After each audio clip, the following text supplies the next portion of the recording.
covering your hometown. From 5 newsrooms across the region, this is WDBJ7. We have reason to believe that he may continue to be armed and dangerous. A quiet neighborhood put on lockdown as police swarm the area looking for a wanted Marine. This is a very dynamic situation because at this particular point in time, we do not know where Mr. Brown may be. Michael Brown is accused of killing a man in Franklin County, and the search led federal and local law enforcement to Grandin Village.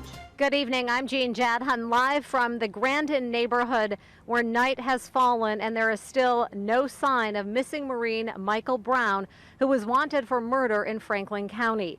The search here in the Grandin area all started this morning before dawn when police got a call of a suspicious person seen in the vicinity of Michael Brown's grandmother's home on Tillett Road. And then the search also brought police and federal agents to here at St. Elizabeth's Church in the parking lot where they raided an RV they believe Michael Brown was traveling in. And just within the past 10 minutes, that RV was hauled off. You can see on a trailer being towed out of the St. Elizabeth parking lot, taken away after police did a thorough search. Now at 6, a devastating explosion at a gas station in one hometown sent 4 people to the hospital. Others are still missing. This view from Air 7 that's behind us here shows the aftermath from the destruction. This is what our cameras captured when we first got to that scene. Those huge flames destroyed the gas pumps and a truck. And this viewer video shows the devastation to the front of the market. One word I've heard a lot today is shocking. They say these flames reached over the tree line. Another word I keep on hearing is devastating. Devastating to see a community staple reduced to rubble. When flames took over the South River Market Friday, Ryan Clark was just seconds away. You hear a big boom, and it kind of makes you shudder a little bit, and it shook the truck.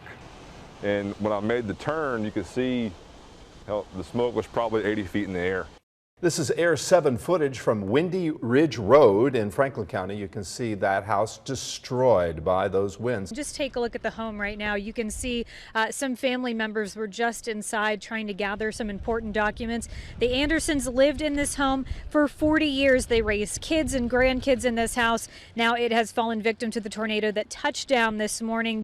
When my staff showed me the photo in question yesterday, I was seeing it for the first time. I am not either of the people in that photo.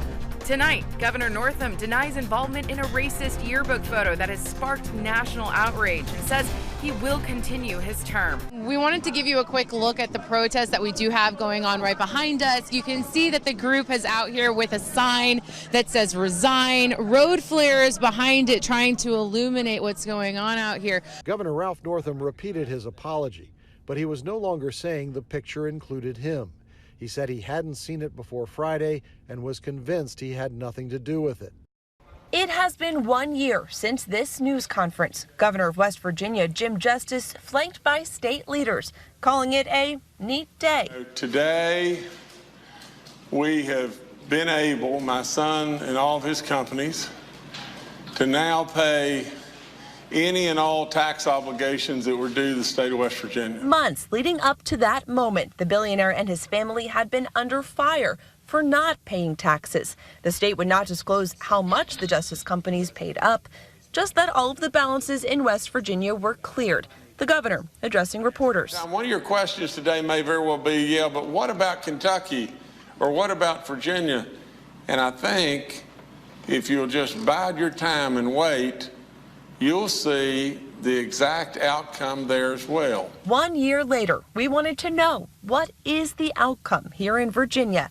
WDBJ7 filed open records requests across the state where the Justice family is known to own property. In mid-June, we found more than $2 million of delinquent taxes owed in 10 of those localities. The one that rises to the top, when it stays that way for a long time, then we have to make the harder decisions. Evelyn Powers is the treasurer for the city of Roanoke, where she says the justice companies have ranked at a steady #1 for delinquent taxes in the city.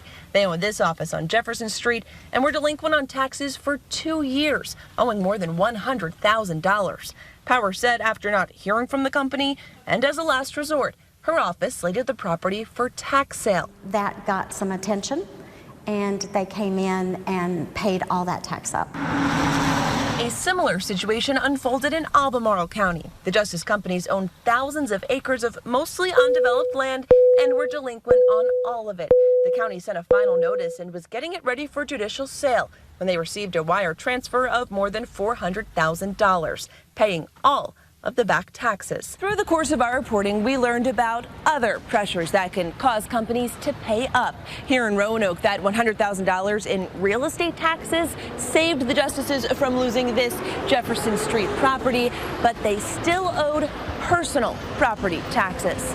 In June, the treasurer's office sent us this spreadsheet of business personal property taxes that were sitting unpaid for years. Like this account for Justice Family Farms. Taxes had not been paid since 2015, racking up a bill of more than $23,000. Last month in total, justice companies still owed more than $190,000 to the city. Well, when we can't get anybody to call us back, and you, like I say, you don't take notice to what we send you, to the phone calls, to the messages we leave, to the emails that we leave, what that tells my office is I'm not going to pay you.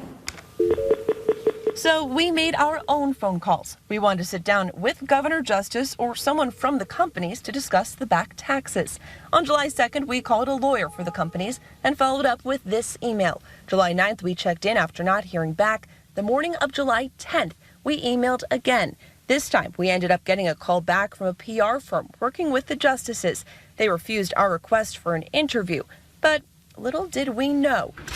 On that same day, Roanoke was getting an unexpected payment. Yes, on July 10th, we received $171,793.87. That's right, the exact same day that we got in touch with the justice's PR firm, all but 2 of the years-long debts at the Roanoke City Treasurer's Office were paid in full. Gosh, you know, if that's what it takes, then, you know, we need to do more stories, I guess. In a statement, a representative for the Justice family said Governor Justice and his family employ thousands of people in several states. Like any business, they meet obligations where they exist and fight those that are wrong or in error under the law.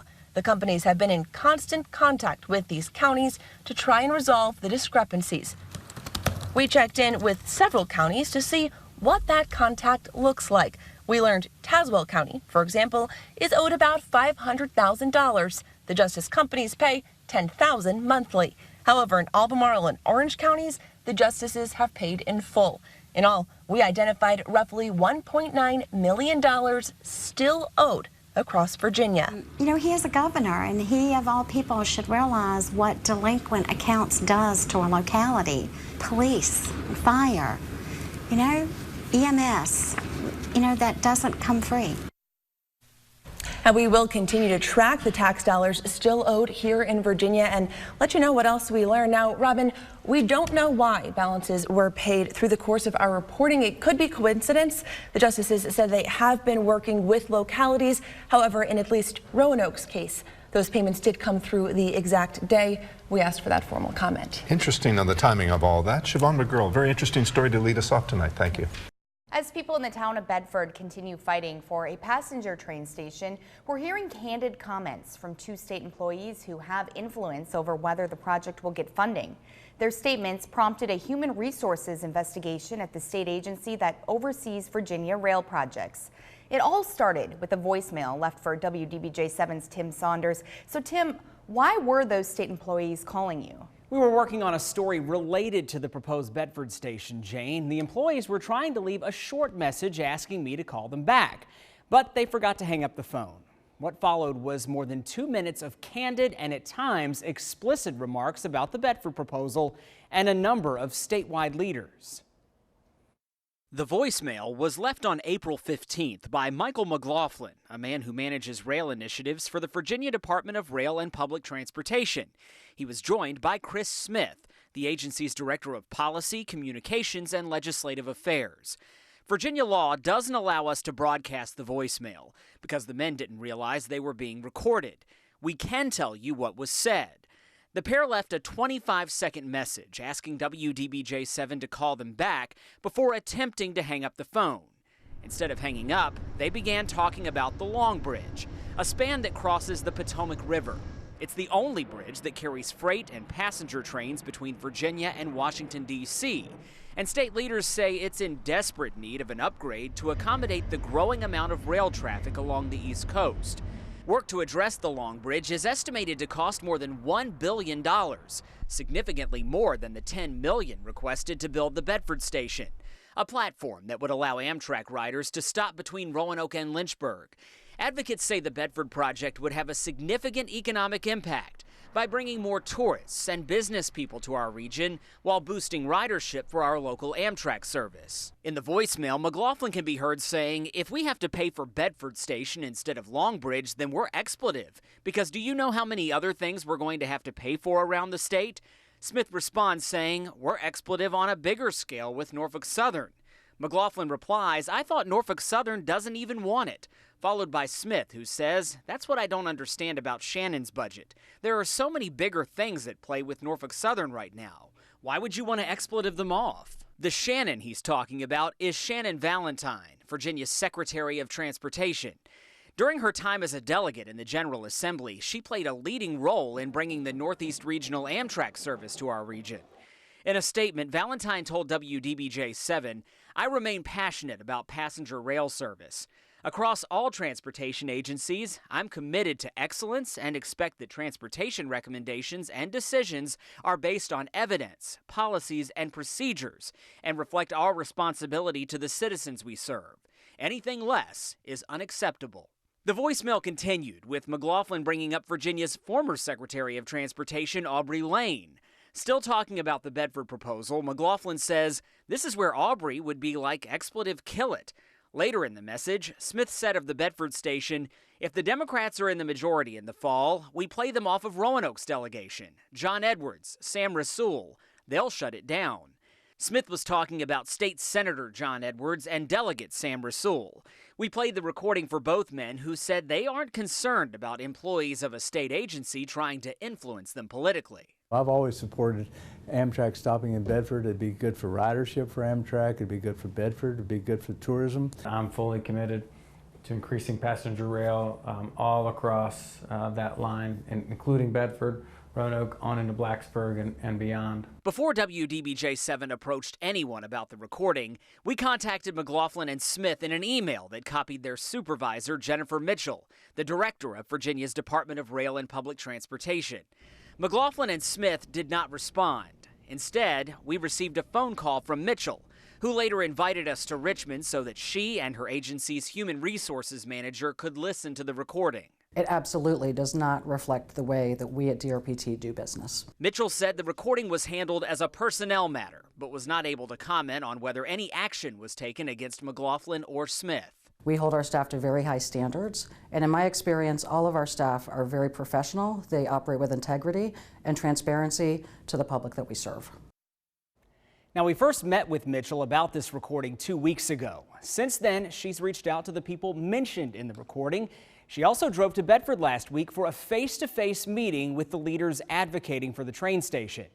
Jane, the people in Bedford say there's been a very positive outcome. We will tell you what that is and how the agency is working to give the Bedford station a closer look. That's coming up in part 2 of our story tonight on WDBJ7 at 6. The state agency that oversees rail projects in Virginia is defending its work to evaluate a proposed train station in Bedford. At 5:30, we told you about a voicemail message left for WDBJ7 that included some candid comments about the Bedford proposal. New at 6, WDBJ7's Tim Saunders shows us what we've learned since the recording surfaced. In a message accidentally left on the voicemail of a WDBJ7 phone, Michael McLaughlin, a man who manages rail initiatives for the Virginia Department of Rail and Public Transportation, can be heard talking for more than 2 minutes with his coworker Chris Smith. They used explicit terms to talk about a handful of state leaders and the proposal to build a passenger train station in Bedford. At one point, McLaughlin said, "If we have to pay for Bedford Station instead of Longbridge, then we're expletive. Because do you know how many other things we're going to have to pay for around the state?" The Long Bridge is a railroad bridge across the Potomac River that needs more than $1 billion worth of upgrades. Jennifer Mitchell is director of the DRPT and supervises the men heard in the voicemail. It absolutely does not reflect the way that we at DRPT do business. As a follow-up to the recording, WDBJ7 wanted to know if the comments made by McLaughlin and Smith reflected how the agency pursues rail initiatives. At one point in the recording, the men can be heard talking about several state lawmakers. We have a very good relationship with the General Assembly and with other elected officials across the state, and we certainly respect the role that they play in representing their constituents. Mitchell said her agency has given serious consideration to the idea of building a train station in Bedford. She gave WDBJ7 a timeline, detailing her department's efforts to research the Bedford proposal over a 6-year period. We have to look at all of the needs statewide and balance the cost of any project against those statewide needs. The biggest need, according to Mitchell, is the Long Bridge. Funding that project will take priority for several years. For that reason, Mitchell said her agency will not recommend funding this year for Bedford's $10 million request to build a train station, but discussions will continue. Last Wednesday, Mitchell traveled here to Bedford to meet face-to-face with leaders who've been working on the train station proposal. That meeting was scheduled before the voicemail came to light. During their meeting, Mitchell told Bedford leaders that her staff will recommend funding for a planning study to evaluate the potential cost and impacts of a Bedford station. They're also looking into the possibility of restoring a bus service that would shuttle Amtrak customers from Bedford to the train station in Lynchburg. The moves, according to Mitchell, are designed to keep the Bedford proposal on track for future funding. Tim Saunders, WDBJ7.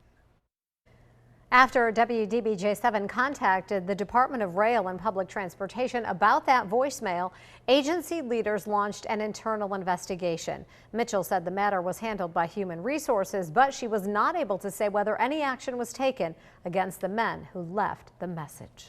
Bedford County leaders say efforts to build a passenger train station in their community are moving forward with a boost from the state. The Commonwealth Transportation Board has agreed to invest $300,000 to determine how a proposed train platform in the town of Bedford might impact ridership for Amtrak. WDBJ7 broke the news about this development back in April. The Virginia Department of Rail and Public Transportation said it wanted to study the Bedford station in greater detail after 2 employees of the agency were caught making disparaging remarks about the proposal on a WDBJ7 voicemail message. Funding for the initiative was approved last week. This gives us hope that it could actually make it to construction. Again, being the next step in a process gives us hope that this is getting serious consideration with the state. State leaders have also agreed to spend $325,000 to bring back a bus service connecting Bedford with Amtrak's Kemper Street station in Lynchburg. Now on WDBJ7, it's gripped the nation, and it's affecting many here in our hometowns. You put your addiction above anything else in your life.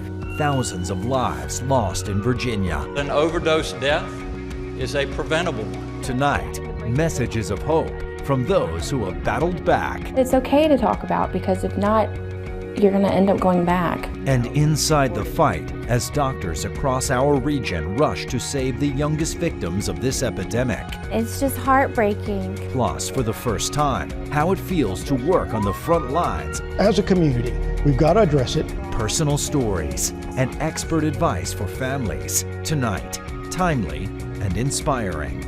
A special WDBJ7 Your Family Matters presentation.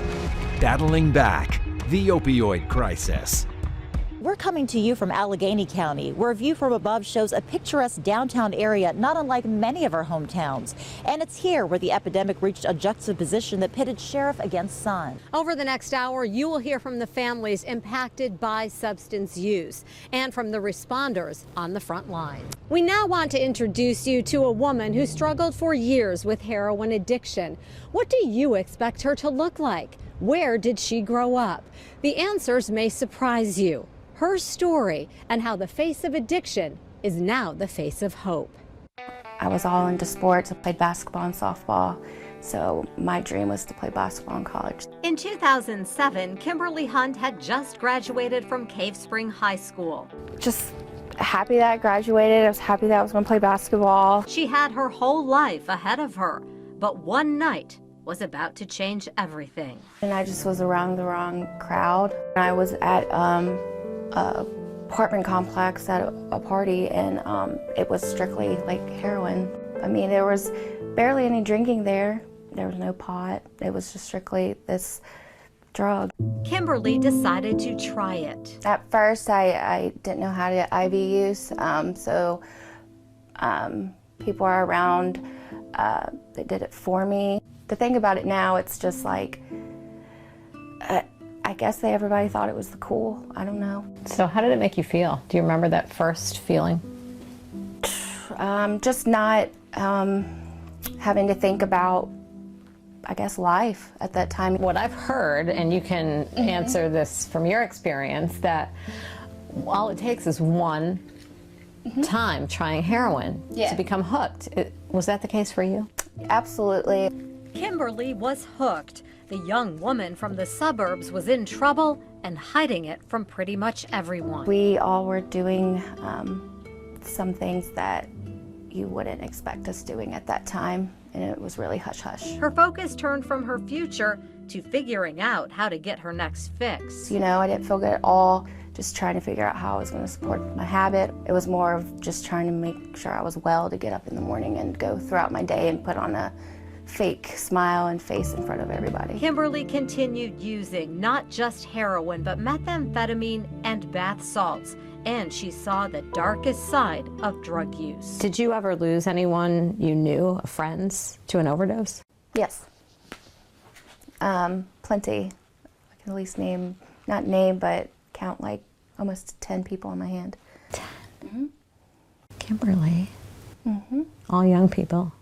Yeah, people that were my age and younger. It's tough, but I pushed through it over the years, you know.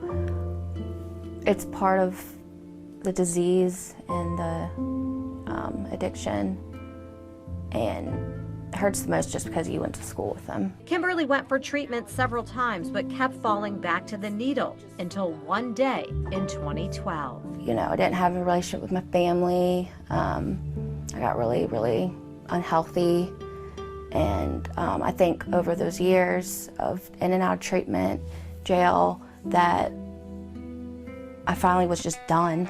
And now Kimberly has turned her life around. I'm 6 years clean. She's a mother to daughter Michaela. I've learned to feel better about myself. I learned to have self-esteem. And Kimberly's passion now, helping other people fight substance use disorder. I share the same experiences that most of them have gone through. It sounds like you're on a mission really to help. And that it's okay to talk about it, and for them to see someone that's made it and not gone back to IV use is awesome. The summer of 1969 was a season of monumental headlines. The world paused to watch Americans land on the moon. Woodstock electrified a generation and changed the course of rock and roll history. But in Central Virginia, no event had a greater impact than Hurricane Camille. Camille overshadowed a lot of the other things that were going on in the country for this community. In the span of just a few hours, more than 27 inches of rain overwhelmed parts of our region, causing widespread floods and mudslides. Like an ocean wave, it just rolled in. Entire families were swept away and dozens were killed. Those who survived were traumatized and forever changed. It was just terrible. On the anniversary of this tragic event, your hometown station is hearing from those who lived through the storm and helped our communities recover from the devastation. Join us as we're remembering Camille, 50 years after the flood. Hello, I'm Tim Saunders. And I'm Brent Watts. This marker along Route 29 next to the Rockfish River in Nelson County commemorates Hurricane Camille. It stands in a spot that would have been impassable 50 years ago this week. The major highway connecting Lynchburg and Charlottesville was buried under mud and debris. one of many locations impacted by a storm meteorologists say is unparalleled in modern Virginia history. 1969 was a rainy year in central Virginia. Frequent storms soaked the area for months, but nothing could prepare residents for the deluge that would come on August 19th and 20th. In the overnight hours, while many were sleeping, the tropical system known as Camille barreled across the Blue Ridge Mountains. Camille was a Category 5 hurricane when it made landfall in Mississippi, causing millions of dollars worth of damage and claiming lives long before it reached the Old Dominion. Because the storm was expected to break up over land, few in Virginia were prepared for the floods to come. 23 people died in Rockbridge County, where floods overwhelmed Buena Vista, Glasgow, and Goshen. No community was hit harder than Nelson County, where an estimated 27 inches of rain fell in less than 8 hours. When the water receded, 125 people were dead. 33 were never found. 8 could not be identified. Some of the worst flooding and mudslides occurred in a village known as Massey's Mill. Roughly 40 homes would have been in the community back in 1969. Many of those homes washed away during Camille. This one is still standing, but the family who lived there in 1969 was not as fortunate. The Tye River usually flows at a peaceful trickle through Massey's Mill. We used to hang out here all the time. Warren Rain says the Tye brought he and his brother Carl a great amount of joy. As children, they loved swimming and fishing in the river. Their home place sat just above the water's peaceful banks. It was such a good part of our life, but we never realized that it could be that dangerous. Their view of the Tye changed forever in 1969. Carl kept a diary that year. March the 31st, 1969, Warren and I went fishing this afternoon at the river, and he caught a brook trout. It was a time of innocence, evidenced by this photograph of the Rains having a picnic. Carl is sitting on the table in the top left. Warren is on the far right. That outing at Humpback Rocks along the Blue Ridge Parkway happened August 10th, 1969. It was the last time the Rains would ever be together as a family. Went from a childhood to adulthood, pretty much so, in one night. That night was August 20th. A phone call woke them up around 2 a.m. In our mother and father's bedroom, he had a phone by his bed, and we were all upstairs, the family. We get up and run to the bedroom, who's calling at 2 o'clock in the morning? It was a neighbor calling to warn them that their small community was filling up with water. Heavy rain had been falling for hours, and the Tye River was out of its banks. We could look out the window, and we could see people were leaving Massey's Mill, and we could actually see that the water, maybe around our home, was maybe, 6 to 8 inches deep. They decided to leave, piling into their 68 Ford Ranch station wagon similar to this one. We'd backed out of the driveway and just passed the house when the motor flooded out. By that time, Route 56, which ran in front of their house, was under about a foot of water. The water went up real quick because it was like a tidal wave. Stuck outside at that point, they tried to follow the highway and walk to safety. Thought we had enough time to perhaps get down there and get, to a higher spot than what we were in. My father was carrying a little 9-year-old brother, and my mother started carrying my little 7-year-old sister, and our 18-year-old sister hung on to our mother. At that point, the water was so deep and it had gotten so swift, and that we basically got separated. Warren was hanging onto a nearby limb, but losing grip. And my mother said, just let go, we'll catch you. When I got there, they were gone. They already washed them away. It was the last contact that I had with them. Warren and Carl survived by climbing into trees. And the water was probably 10 feet deep below me, and it was raining so hard that you basically had to put your hands over your nose and your mouth just to breathe. There was cattle floating by, logs, automobiles, and it even had an entire house float by. Warren and Carl stayed in their trees, cold and drenched with rain, until daybreak. When daylight came, somebody hollered to me, "Warren, do you know who I am?" And I said, "No, I don't know who you are." And he said, "I'm Carl, your brother." Warren says he didn't recognize his brother because he was in shock.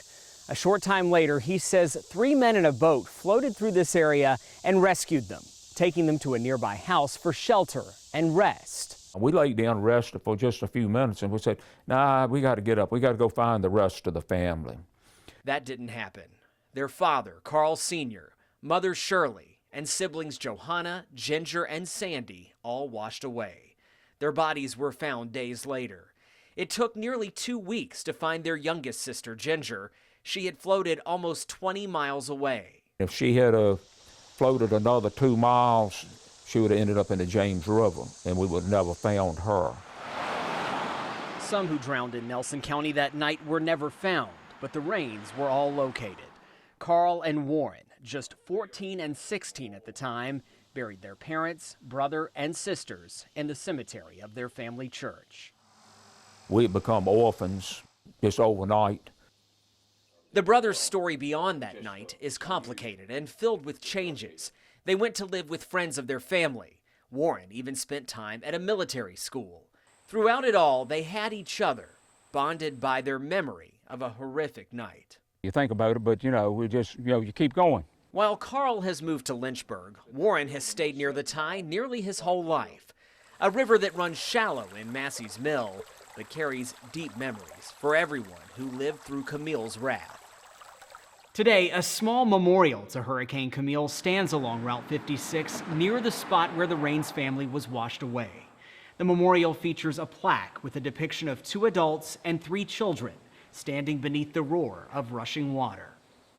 A special WDBJ7 presentation. Theirs was a story of one small American town that went to war and died on Omaha Beach. The final salute to the heroes of D-Day. John Beam, Lieutenant, U.S. Navy. All week, as the world marked the 75th anniversary of D-Day, your hometown station showcased the role troops from our region played that day. From the beaches of Normandy, about 200 or 300 yards from shore, we encounter artillery fire.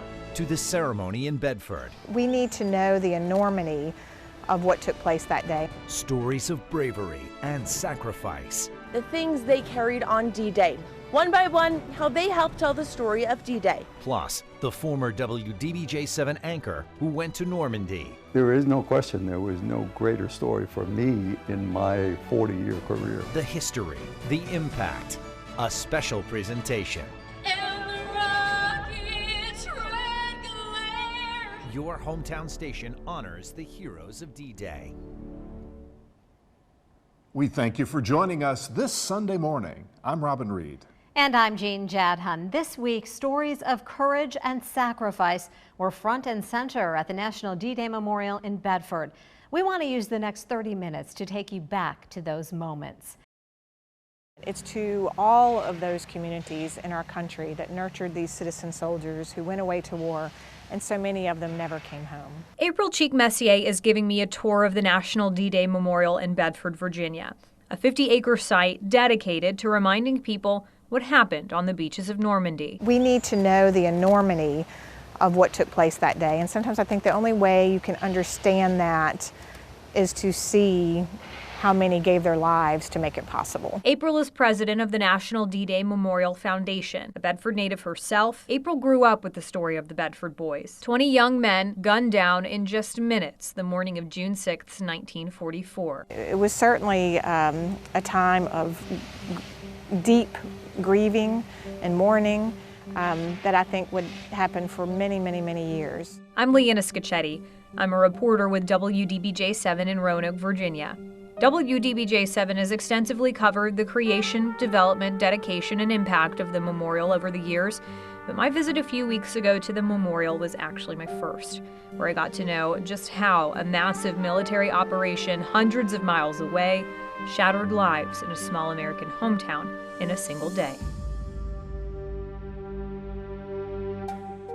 It would take years for everyone to really grapple with what had happened. I think this is a community that truly understands the high price of the freedom, the cost that comes with that. And to die on The beach, it's tough. Just got to remember the boys, all of them. This June marks 75 years since D-Day. The National D-Day Memorial hosts a ceremony to mark the occasion every year, but this one is called the Final Salute, acknowledging that we're losing more World War II veterans every day. In this episode and those to follow, you'll learn more about the Bedford Boys, the memorial, and the stories of a town left wondering what could have been, now promising to never forget. History is made. The Virginia Cavaliers are national champs. And tonight, your hometown station covers it all. From Minneapolis to Charlottesville. With team coverage everywhere. This special edition of WDBJ7 starts right now. An exciting night. Thank you for staying up late with us. I'm Melissa Gayona. And I'm Jean Jadhun. You saw it right here on WDBJ7. The Virginia Cavaliers overcame a tough Texas Tech Red Raiders team and a tie to win in overtime with the final score 85-77. The celebration for these NCAA champions started on the court, but it is far from over tonight. And we have 8 anchors and reporters spread out in Charlottesville and Minneapolis, bringing you team coverage of this historic night. Let's go ahead and get started with Sports Director Travis Wells, who is live at US Bank Stadium. Travis, what a night for the Hoops. It was. The Wahoo fans, happy Wahoo fans, starting to pour out of US Bank Stadium following the celebration for their team. Virginia was trying to become the first team to go from losing to a 16 seed in the first round of the NCAA tournament to winning a national title in the next year. Now from your hometown station, WDBJ7, this is 7 at 4. Mel, it's been over 2 years in the making, but finally, the live studio audience at the Grandin today. I know. Of course, we're going to have food on the show. We're going to learn about the history of the Grandin Theater and also some shopping. Yeah, and then even a Community Inn update. Yes. But I don't feel like we're dressed to impress. Oh, Logan, it's the magic of the Grandin. Well, let's go. Good afternoon.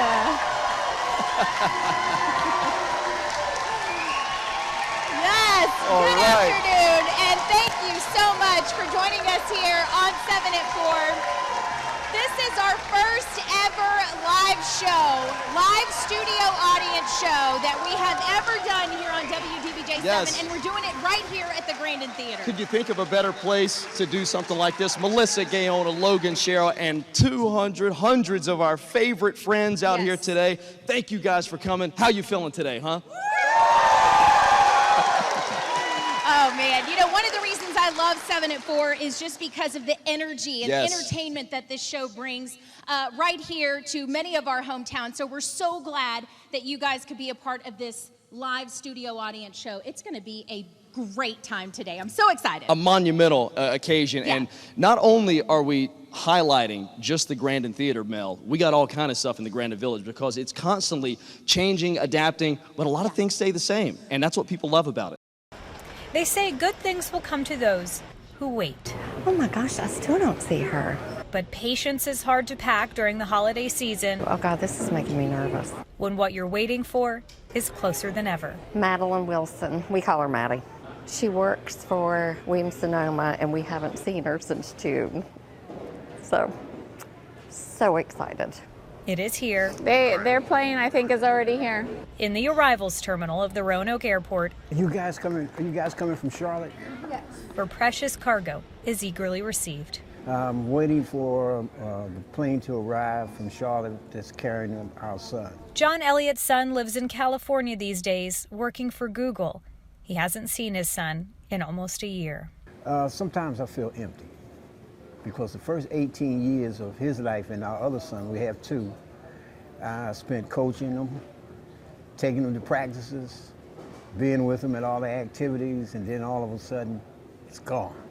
Gone for a time, but home when it counts the most.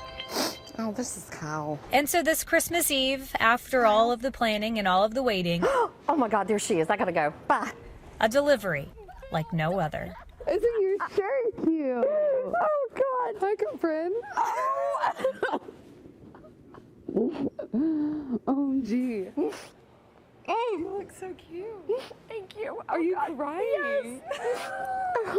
Tears and hugs and smiles that no amount of money can buy. And for Elliot, a chance to wrap his arms around the most valuable gift he'll ever receive. What's happening, son? I love you, man. I love you. In Roanoke, Leanna Scacchetti, WDBJ7.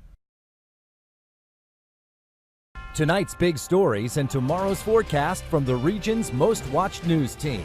This is WDBJ7 at 10 on WZBJ 24. As everyone started their holiday weekend, it was anything but relaxing for some throughout our region. Severe weather, tornadoes, and flooding came through some of our hometowns, leaving damage with a painful impact. But it was sucking the blankets up off of it. It was such a force. Tonight, we'll take a look at the hardest hit areas. WDBJ7 will also bring you a bird's eye view of the wreckage from Air 7. This special edition of your 10 o'clock news on WZBJ 24 starts right now. Good evening and thank you for joining us. I'm Melissa Gayona. And I'm Logan Sherrill. The severe threat is over, but there is a long journey ahead for some folks down in Franklin County. This cell phone video shows those terrifying moments as a tornado touched down near Fishburne Mountain Road. And once it moved out, this is what people were faced with. Officials say at least 11 structures were damaged and 2 people were hurt, but they are expected to be okay. WDBJ7's Leanna Scacchetti kicks off our coverage from Franklin County. I come outside and looked, I could hear it coming. It sounded just like a train. No more than an hour after a tornado ripped through this ridge in Franklin County did the friends and family of the Andersons come running. I could see the roof was gone, so I turned up in the driveway and I got out and started hollering for Dolores, and she was in the basement, thank God. And I had to unlock the door, but we got her out pretty good. Mr. Anderson arrived next, finding his home in shambles. Devastating, but could be worse. Bricks are scattered, trees uprooted, the path of this destructive storm made visible in the ridgeline. But equally as visible in this neighborhood is the love. There are a lot of people out here. Who are these people? Just friends. Just friends and neighbors that do anything they can to help. Between downpours and wind gusts, friends salvaged items they could.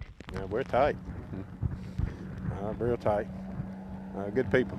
The Andersons have a place to lay their head tonight, clean clothes, and a reassurance that not even a tornado can uproot this family. It's just take time. Just makes you feel God's here helping with them too. And we're also getting a bird's eye view of the storm's intensity from Air 7. Once that weather settled in Franklin County, photographer Sam Doyle took to the sky. From the moment Air 7 left the ground, it was clear to see how wide the path of destruction spread along US 220 in Franklin County. Hundreds of yards of trees uprooted and snapped like twigs. Just next to where Air 7 took off, a home that stood for over 40 years on Windy Ridge Road nearly flattened, its contents thrown all over the backyard. About a half a mile south and across 220 from the first house that's on the top right corner of your screen, more people are picking up the pieces of their destroyed property. This double wide on Fishburne Mountain Road was reduced to a pile of rubble, a rental property that was undergoing repairs and was empty at the time of the tornado. A nearby building less than 100 yards away still stands but is missing most of the shingles on its roof. Across Fishburne Mountain Road, Scrapco, a metal recycling business, has buses pushed around like toys, one coming to rest on top of another. A final look at the path of destruction and the power of this storm. People who live in the area just thankful no one was hurt. Along with that confirmed tornado, WDBJ7 followed tornado warnings throughout the day, and we stayed on the air to keep you updated and keep you safe. Let's go ahead and head on over to Chief Meteorologist Brent Watts with a look at just how impressive today's severe weather outbreak was. And Brent, there was one thing I remember Ian said earlier today that really stuck with me. The line of, I guess, rotation activity It looked like a conveyor belt at one point. It just did, one yeah. after another. One after another, especially through Halifax County today where we saw those storms. And what I want to do is just kind of give you the setup of what happened today. We've got this large low, a lot of very humid air that came into place today. And we also had winds coming in different directions from the south. And then the whole storm itself was moving to the east. What you're going to notice, every little purple area on this map is a tornado warning. There were 17 of those tornado warnings that were issued today by the National Weather Service. I'm going to have to go back and look and see how many is one of the worst days that we've had, certainly to compare. But today was definitely one of those memorable days where we had multiple tornadoes, likely multiple tornadoes out of those 17 warnings. The National Weather Service Storm Survey team is going to go out to Franklin County tomorrow. They're also going out to Bedford County and to Halifax County tomorrow to take a look at this damage, just to see if these were all indeed tornadoes or maybe there were straight line winds. But certainly these tornadoes come in all different shapes and sizes. Some could be smaller, some much larger, and the one in Franklin County was certainly on the impressive side. Now still finding some scattered showers and some isolated thunderstorms, with the severe threat really winding down for us tonight. Can't rule out 1 or 2 showers, especially through the NRV, so just a heads up on that. I think the greatest impact that we would see tonight would be heavy rain if you get one of those downpours. Same thing as we get into Saturday, some scattered showers, maybe lingering into early Saturday night, and then Easter Sunday looking beautiful with those temperatures back into the 60s. We'll take a closer look at that weekend forecast for you coming up in just a few minutes. Brent, thank you. A possible tornado hit a home in Halifax, knocking down trees and destroying their storage shed. WDBJ7's Kendall Davis has more from the scene. As you can see behind me here, the destruction left by the storm that came through Halifax County is devastating, and the fact that the homeowners are still here to talk about it is nothing short of a miracle. Ronnie Roller was working in his garage Friday afternoon when all of a sudden he heard the wind rowling through his yard. He ran outside to see what was happening, and before he knew it, debris was flying past his face, and he was stranded outside with nothing to hold on to. Roller says in a matter of just 30 seconds, everything was over. He walked around the corner to see his storage shed demolished and a number of other things in his lawn, yards away from where he left them. Looking at what's left behind, Roller says he's only still here because someone was watching over him. Just thanking God for the fact that I'm here and I'm not in the hospital and I'm not at a funeral home right now. Either one of us is just, amazing. And making this Easter weekend one that Roller and his wife will never forget. In Halifax County, Kendall Davis, WDBJ7. In Pulaski, heavy rains caused flash flooding in town, trapping cars and forcing streets to close around the city. WDBJ7's Eric Miller has been monitoring the situation all afternoon and has that part of the story. We've had a few flooding issues before, but this time it rained so fast and so quick that the drains didn't have time to take it. When floods fill streets in Pulaski, Chris Phillips grabs his yellow windbreaker and backhoe and gets to work. Trying to keep the streets safe. Phillips is Pulaski street superintendent, and he spent Friday diverting traffic and shutting streets. So many, in fact, it's almost easy to lose count. I've got, let me see, 1, 2, 3. For much of the afternoon, parts of Pulaski were a maze of flooded streets and swollen creeks. Water bubbled up through the pavement and left debris scattered in dozens of yards.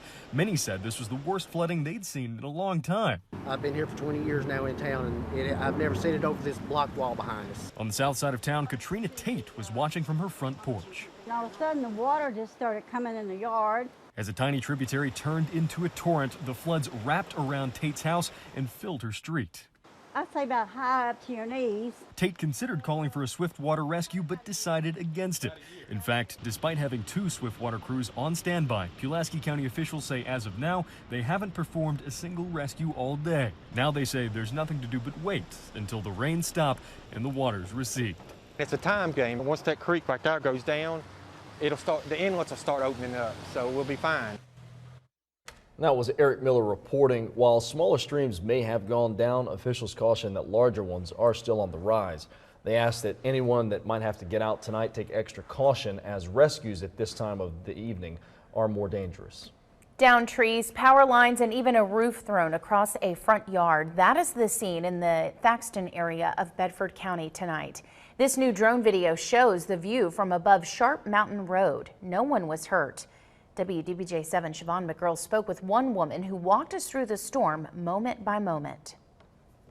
I mean, right there in the yard, shingles. Jody Lineberry surveys what strong winds left behind. Shingles in the grass, trees uprooted, lawn furniture thrown. It was just debris everywhere. When it was all happening, Lineberry was stuck outside in her truck. It was almost as though the truck was going to be lifted off of the pavement. What was going through your mind? I was scared to death. It was very, very hard. When things cleared, Lineberry tried to drive down the road but couldn't get anywhere. This is the aftermath of what she saw. Gray skies looming over the road with trees scattered on either side. It was pretty bad. The same winds ripped Chris Stage's barn roof off the base of the building. Pieces were laying on the front yard and hanging from tree limbs. I was upstairs and I just heard real high velocity wind, and I looked out the window of my tree. All the limbs were just like straight up in the air. In the storm's wake, about 100 were left without power. Crews spent all afternoon cleaning debris, but the Thaxton community walked away with no injuries and only minor damage to homes. How fortunate we all are to be okay, and no one was hurt. And neighbors kind of come together to help each other. That was the good thing. Siobhan McGurl, WDBJ7. It's crazy to see those trees just up, picked up, completely and out of the knocked over. ground. And it really is. It's a miracle that no one was seriously hurt or killed. Yeah. So we count our blessings for that tonight. Still ahead, many of you have shared photos and videos as the severe weather was moving in where you live. We'll take a look at this storm from your perspective after this break.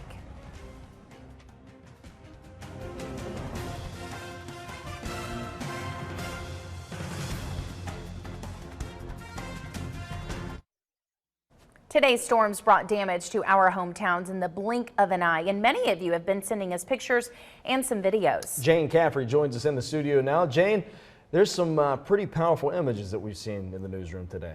Logan, Melissa, there sure are some unbelievable images that really capture the power of these storms and the damage that they can cause. Earlier today, we received this video from Alan Bailey. Now, this is just off of Fishburne Mountain Road in Franklin County, and you can see there was damage to several homes in the area and first responders on the scene assessing the situation.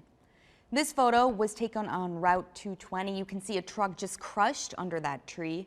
William Ritter says his relative was injured when the tree fell on that vehicle.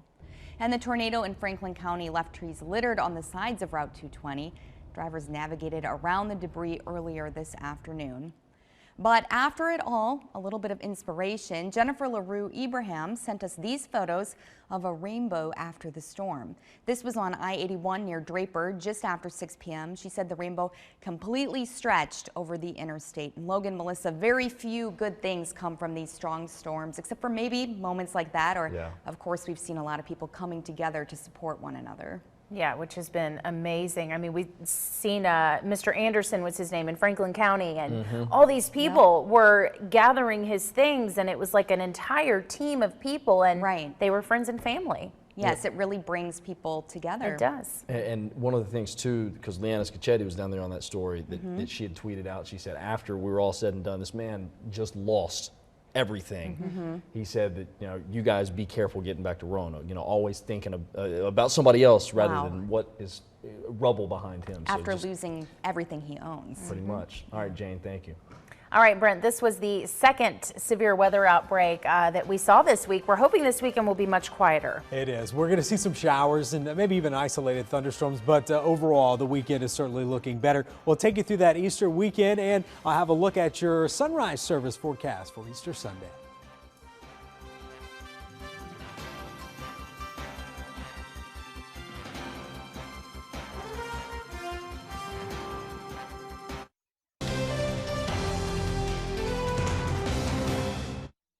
"17 tornado warnings that were issued today. We saw the one in Franklin County. National Weather Service is going to go out and investigate several more damage sites tomorrow. But one thing, this is a new video that I got this evening from 5:20 this afternoon, a possible tornado, or in this case, a water spout going right over Bugs Island Lake. And you can see that right in here. It's pretty much crossing the lake. The winds are picking up, and look at the whitecaps on the lake there, Bugs Island Lake. Just impressive with this storm that moved over, and certainly the National Weather Service will be investigating some of these storms over the next couple days, not just in Virginia, but in several surrounding states, South Carolina, North Carolina, and even beyond. Now, we do have some showers still to contend with, and even a couple isolated thunderstorms that have been watching this evening. Overall, the severe threat looks fairly low for us through the rest of the night and for the weekend. But with that being said, I can't rule out some downpours, maybe leading to some isolated flash flooding as this rain moves into already saturated areas. So just a heads up,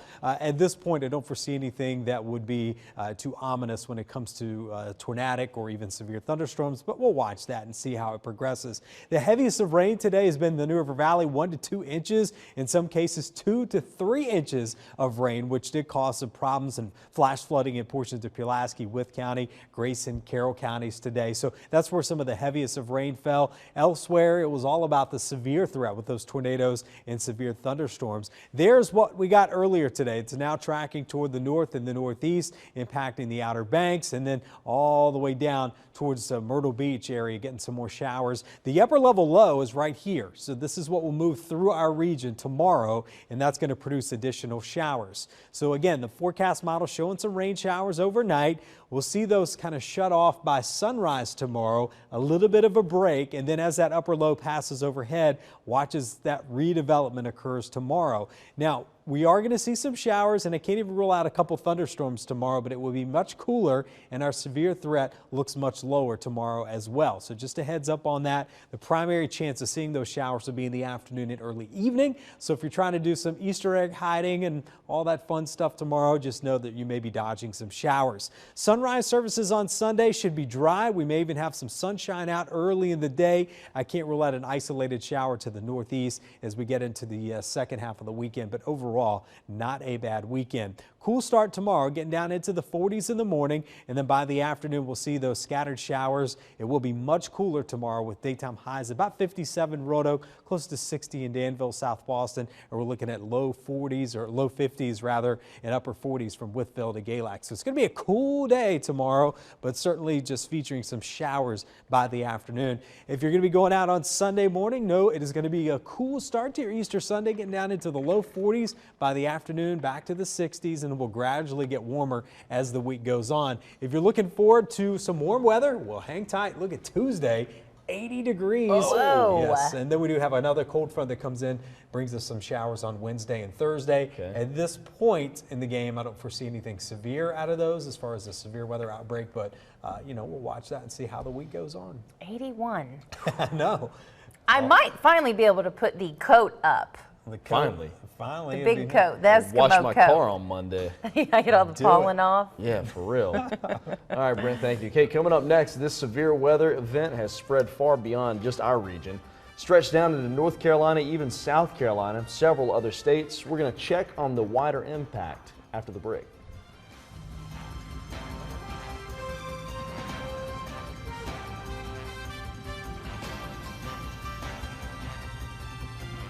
The tornado also caused major damage near the intersection of Route 220 and Fishburne Mountain Road. WDBJ7's Joe DeShiel takes a closer look at what happened there. We know what the tornado looked and sounded like as it tore through Franklin County because Doug Worley captured the funnel cloud on his cell phone. We took cover pretty quick inside, and because we thought it was getting pretty serious. And we can see the aftermath in this Air 7 video from Fishburne Mountain Road, where a home was torn apart by high winds.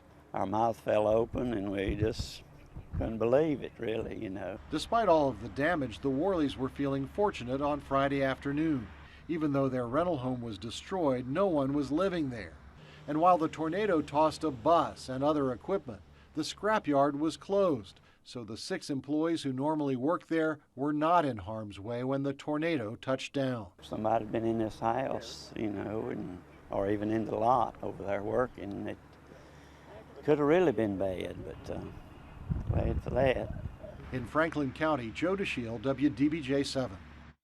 And that same storm also caused damage to the rec center in Franklin County. Uprooted trees, bleachers tossed over fences, and a row of football lights are out. But thankfully, as we've been saying this evening, no one was seriously hurt. Officials are commending emergency crews for being organized and ready to help those in need.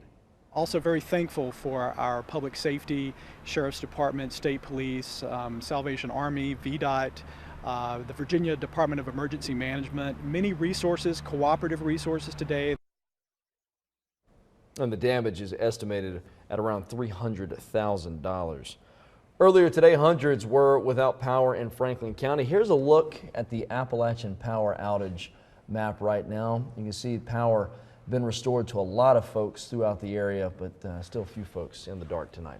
And thankfully the tornado threat is over, but there are still areas that are seeing heavy rain. Chief Meteorologist Brent Watts has a look at the heavy rain. Hey there, Brent. Hey, Melissa, the radar has been lighting up once again, more specifically through the New River Valley, where we did have a lot of heavy rain today, several inches, 2-3 inches in some cases with some flash flooding. But that's where we're noticing more rain that is developing, moving from south to north through the NRV. Kind of give you an idea, right over Wytheville, also Hillsville, Carroll County along I-77. This is tracking to the north, so it's going to be moving right over you in Pulaski, which you saw already some substantial rain today that caused flooding. So just a heads up, we could see additional flash flood warnings or even some flood warnings that are issued for these areas in the coming hours just because of this rain that's moving through. I don't see anything severe in this at this time. It's more likely just going to produce some rising creeks and streams and ponding water. The other thing we've also been noticing is just even once the severe risk is over, the tornado risk is long gone,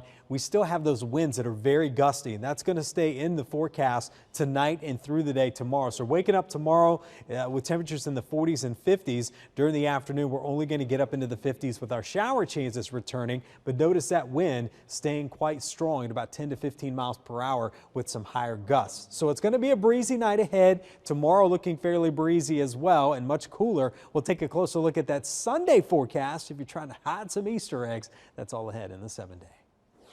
In Danville, the wind knocked over a tree, damaging a car and 2 sheds. Take a look at what it did to the car and that removal process. Now, when the tree fell, it broke in 2, and the crane had to remove both large pieces. While we don't know exactly what time this all took place, we do know it happened this morning. And so far, this is the only damage known in Danville so far from the weather. At least 5 people have died after extreme weather in the South. 3 of them were in Mississippi, where several tornadoes have struck. Omar Villafranca is there. Severe weather is leaving a wide path of destruction across the South, from flooding in Arkansas to here in Mississippi, where a tornado lifted trees and destroyed homes. Oh my God! Cell phone video from one homeowner shows the moment the entire front of her house was torn off. Morton Police Chief Nikki Crops rushed to this neighborhood where the twister touched down. You were expecting to find dead people. Exactly. I mean, who wouldn't have? You come in here and see all this destruction, and you look at the houses and they're gone. Outside Tallahassee, Florida, an 8-year-old girl was killed and a 12-year-old boy was injured when a tree fell on their home. The storm left a trail of shredded homes across Texas, including this one, which rolled from its foundation with a young couple still inside. It just kind of kept on rolling. My wife was in the bathroom. It threw me into the wall and then out the window. Flash flooding is possible from South Carolina all the way to New England. With thousands of flight delays and cancellations, travelers are urged to double check before heading to the airport. Omar Villafranca, CBS News, Morton, Mississippi. You know, we say we were thankful no one has lost their life here, but yeah. You do forget about the other areas around us. I mean, just a massive storm. Yeah. Massive. All right, still ahead, we're going to take a little break from the weather. Up next, how 2 churches in Southside marked this Good Friday. And a veteran in one hometown getting ready to celebrate his 100th birthday. An annual Good Friday tradition looked a little different this year due to the weather. Members from 2 churches in Martinsville still held the Carry the Cross event, but it was inside. Participants took turns carrying a wooden cross around First United Methodist Church, recited scripture from the Gospels, and sang hymns. Pastor Keith Ritchie talks about the significance. God knows what it's like even to die with us. and assures us that as we near our death, we do so in the company of a God who says, I know what that's like. So you're not alone even in death. And then the good news of Easter is that death's not the final word. First United will hold a sunrise service on Sunday at 7 a.m. on the front lawn of the church. Hey, if you're a gamer, there's a new game app available for smartphones, and it has ties to our region. Bar vs. Blocks was designed by 2 Danville Community College students. So basically, it tests players' patience and skill at avoiding certain blocks at varying speeds and colors. The announcement comes only months after the formal launch of the students' game development company, Elusive LLC. Really big learning curve, because the thing is that like we thought it would be easy, but making games like you think it would be easy, but it's actually really complicated doing like minor things. It's a lot of code you got to put in there too. The duo hopes to create more games in the future and excited to see how many times the game will be downloaded. All right, a World War II vet in Lexington has a lot to be excited about today. We caught up with Ray Painter as he looked through more than 160 birthday cards with his granddaughter and great-grandson. Can you believe that? 160. So his picture asking for cards for his 100th birthday went viral on Facebook. Yeah, they keep floating in every day. All a male woman can carry up here. I never ever dreamt I'd ever do that. When I retired, I thought I'd live to be 70 or 75, and I done went way above that. May every minute of your day. Painter's birthday is May 5th, and he'll likely receive lots more cards before then. That's pretty good. I like how more and more people are doing the photo on Facebook. You know, turning 100, whatever it might be, send me cards, and they just a massive flood of cards coming through. And you got to know this one, not only is he a World War II vet, but he's 100 years old. I mean, this is like a special double whammy. I'm surprised he didn't get more than 160. Well, we're not to May yet, yeah. So. He probably could have gotten anything he wanted, really. But he was very modest and, you know, asked for the small things. Some cake and ice cream. Yeah. Exactly. Hey, listen, today a busy weather day. Finally things settling down as far as a severe threat, although we're watching a couple spots through the New River Valley with some heavy rain, even a couple areas of thunder and lightning too. So we'll monitor that and we'll take you through the Easter weekend forecast. That's all ahead after the break. Okay, traffic jams are nothing out of the ordinary for drivers in Chicago, but when one officer saw what was causing the backup, she could not believe her eyes. Jeremy Roth has today's Take a Look at this. This Chicago area cop is understandably frustrated. There's a donkey in the middle of I-90. Yep, a donkey was loose on a highway on the city's north side. Authorities say the animal, named Dusty, escaped from its trailer. I am in the middle of the expressway with a donkey. All right, no one was injured and Dusty's owners were quickly found. Officials later tweeted the video along with a Shrek joke, because, of course they did. This eerie video shot in Kilgore, Texas looks like something out of a sci-fi movie. But these flashing lights are actually power line transformers exploding. Multiple transformers exploded in succession, knocking out power to roughly 2,300 customers. Authorities aren't sure what exactly caused the explosions, but they quickly went to work restoring power. You know, for a good-looking dude, Game of Thrones character Jon Snow has been surprisingly dense when it comes to dating. Wait, doesn't he know she's... You know nothing, Jon Snow. Yeah, you can say that again. But you know who's got mad game when it comes to thrones? This welding student from Kentucky, who along with help from his instructors built a $7,000 replica of the show's Iron Throne. And he did it for his new bride. The show was one of the first things that my wife and I really bonded on. So it's a really important thing to us. Take a look at this. I'm Jeremy Roth. Game of Thrones, a lot of fans on that one. We'll be right back after this break. All right, today was an important day to keep your WDBJ7 weather app handy. If you do not have it, this is a good time to download it. Just search WDBJ7 in your app store. It is totally free. I know today, this afternoon, I got a text from a neighbor saying, Melissa, let's send the kids to the park. And I'm like, I don't know if that's a good thing, because I had the weather app, though. It was going off that there was heavy rain headed to my area, so it's good to have, Brent. I mean, listen, on days like today, it could save your life, and I'm not joking. I mean, if you get those warnings, kind of give you advance warning to get to shelter. We've seen so many tornado warnings today. In fact, 17 of them confirmed. You know, 17 tornado warnings, and some of those already confirmed tornadoes. So we'll take a closer look at that coming up at 11 o'clock. Also, I'll show you the radar if we can take a look at that. Just still some more showers that are moving through the New River Valley. Nothing severe at this point, but we are watching some heavy rain over the same areas that already had flash flooding earlier today. So we could have some additional flash flooding taking place in the New River Valley. So just a heads up, we'll monitor that for you. And if you missed that part, tune into WDBJ7 at 11. We'll have an update on that. Got some new video to show you too. You guys were busy today. Yes. We'll see you at 11.